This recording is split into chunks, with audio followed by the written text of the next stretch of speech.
Welcome to This Explainer. When reading through John chapter 1, it's incredibly common to hear people immediately say, the word is Jesus. Now, we've all heard it. It sounds simple, it sounds completely biblical, and it's definitely a familiar phrase.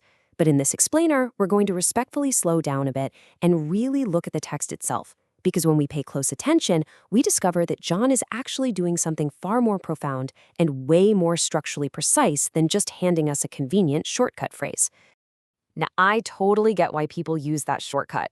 It's usually said with the best of intentions, really meant to affirm that Jesus is the one in whom God is truly revealed. But look at the stark contrast here. Notice what John carefully avoids doing. He doesn't begin his account by saying, "In the beginning was Jesus." He deliberately avoids starting with the historical name of the Son. Instead, he makes a very specific choice to begin with a divine reality, writing, "In the beginning was the Word." Let's look closely at exactly how John opens his gospel. Read this with me. In the beginning was the Word, and the Word was with God, and the Word was God. Think about what he's establishing here. He is laying down a vital theological order before Jesus is ever even named in the text. His very first claim is about God and his Word. The Word belongs to God, is with God, and was God. John is starting with a divine reality that belongs strictly to God himself, long before he talks about that reality becoming flesh. So what exactly are we talking about when we say the Word? Well, the Word is John's revelatory designator for God's own form. It names and points to God's own form in revelatory relation.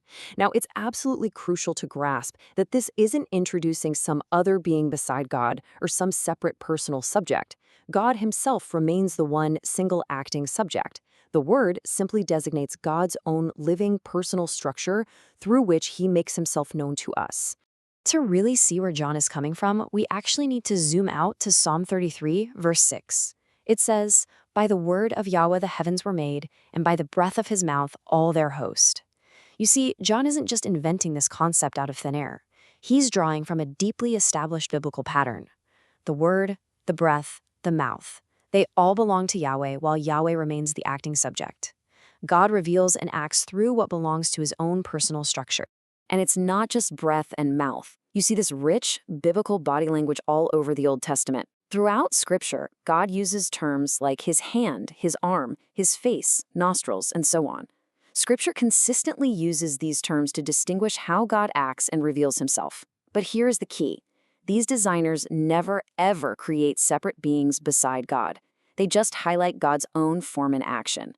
The Old Testament doesn't speak of God acting with zero internal distinction. It preserves a beautifully precise pattern where he acts by his word or his arm. If you want a helpful framework to mentally organize all this, there's a concept known as aspectival monotheism. Now, this framework simply affirms exactly what we just saw in Scripture, that God is one spirit being who is soul, has form, and has his own inner spirit. These aren't just temporary roles, they certainly aren't modes or masks, and they are definitely not separate persons. They are real, simultaneous, completely inseparable aspects of the one living God. To see why keeping these distinctions is so important, let's use an analogy from the Apostle Paul in 1 Corinthians chapter 2. Paul writes about the spirit of that person which is in him. Notice he doesn't flatten the idea by just saying, the spirit of a man is the man. No, the spirit belongs to the man and is in him. It's a very real internal distinction. So saying the Word is Jesus without any distinction is kind of like saying the spirit of a man is the man. It collapses a careful, real internal distinction into a flat shortcut, completely erasing the amazing nuance of the biblical text. Okay, so this brings us back to John's Gospel, specifically verse 14. This is the exact moment where Jesus actually enters the narrative. And the Word became flesh and dwelt among us. Pay close attention to that language. The Word isn't defined simply by the historical name Jesus before his birth. Jesus enters the text through an act of becoming. He isn't a pre-existent human person just entering into a body. John says the Word was in the beginning, and then the Word became flesh. Now, to grasp what became flesh literally means, we need to rewind all the way to the very beginning, to the anthropological pattern established right there in Genesis 2:7. According to this ancient pattern, a human soul being actually comes into existence through the precise union of two things, a physical element and a spiritual element. When those come together, they create a living soul being. So let's apply that exact same biblical pattern to the emergence of Jesus. His physical element came through Mary, but his spiritual element came directly from God's own form, which, as we know, John designates as the Word. Through the amazing union of this physical element and this specific spiritual element, Jesus came into being as the real human Son. His human spirit and his spiritual infrastructure are grounded directly in God's own form.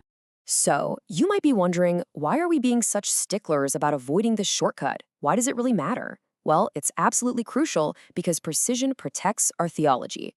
If we just casually say the Word is Jesus, it risks making it sound like the man Jesus already existed as Jesus before his human emergence and basically just put on a body.